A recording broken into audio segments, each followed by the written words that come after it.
For more on this big project, I'm joined by Einar Tangen, current affairs commentator in Beijing. And I mean, I guess the first thing for our viewers is, what the heck is this going to do for the global economy? I imagine it's a huge move for Asia. Well, it's massive, Phil. I mean, there's a number of aspects that you can look at. This is part of Xi Jinping's idea of a community of common destiny, which is a little bit different from what we've had in the past. He's preaching very much about hope, win-win, and individual determination, especially political. So this is many roads to one path type of thing. So what it means, Asia, is it could mean averting any kind of Asian financial crisis meltdown, because this will be a direct injection exactly where Asian nations need it, which is in the infrastructure area. Who's paying for all this? Who's paying for it? Well, there's a $40 billion fund.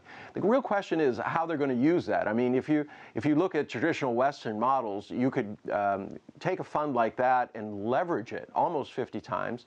I would expect somewhere at least around 10 times. So that 40 billion could easily turn into 400 billion or more in terms of its actual number of projects that are based, depending on how they determine to structure it. So it sounds like a pretty good idea, right? You're going to build roads and bridges. You're going to help the economy. I mean, is this enough to offset some of the, well, negatives, I guess, which would be some of the territory disputes and challenges that are facing China on the economic side? Well, this is what was interesting about the forum, is that it was a kind of double-barreled thing. On one hand, you had the AIIB, which you've been covering, but also was this more directed regional approach where China is things. Now, remember, as soon as China starts building these ports, roads, rails, et cetera, they're now integrated into these different countries. And I think this will make it a lot easier to come to some sort of resolution, because there's mutual dependency. These countries are going to be shipping resources into China. China is going to provide the infrastructure to get them there, but it also plays into creating a market for Chinese goods, which are lower cost than European and American. A lot of people think China is going to be the main beneficiary, and I imagine they probably will be. After all, it's their idea. But how much of an impact, if this all works halfway or it works all the way, how big is that for China's economy? Some are saying 7% growth this year. How big of an increase might they see from this?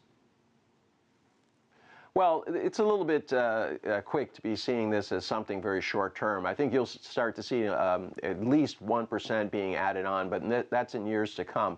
You have to remember, this is not just win-win for China. I mean, it's part of an overall strategy. I mean, the issues on the sea routes, when you start looking at that, they could be easily bottled up in the Straits of Hormuz or around Singapore. This creates a secondary route, so that there's a land-based route that cannot be as easily interrupted. And this is very, very important to the security of China, and it should help in terms of world relations, because you're going to see less pressure put on the sea routes, et cetera, et cetera. So I think overall it should be a positive thing. A lot of it depends on how the U.S. sees this and how we approach this. When you think about the sectors, I mean, I'm just thinking off the top of my head. I mean, obviously this sounds bad for shipping, good for rail, and good for trucks, and good for people who build everything in relation to those two items. But which sectors do you think will likely see the most growth, at least in the initial phases of this plan? Well, I think you have to kind of resist the zero-sum type of game. I mean, if you are starting to open up a lot of these countries, there's income coming in, you're going to start to see more trade. So it's not necessarily zero-sum. In terms of the industries that will do best, initially it's going to be the infrastructure ones. If you're supplying cement, steel, glass, et cetera, the types of things that are necessary for building, this is going to be a big benefit.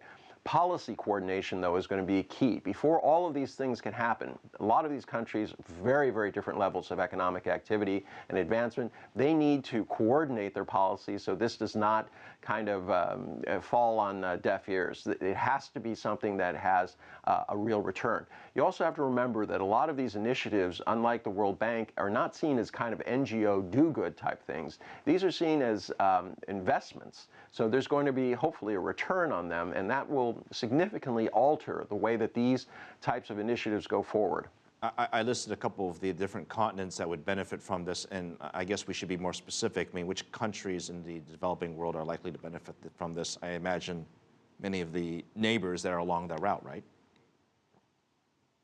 Oh, absolutely. I mean, the sea routes are pretty much established. I think India has some concerns that China is exporting as deflation, but I think that's a minority voice. Otherwise, if you look across the stands, parts of Russia, etc., this will open up a new area for them. It's also a way in which to bring oil safely and securely across across rail, across the land routes, which would completely change the strategic situation in the Middle East.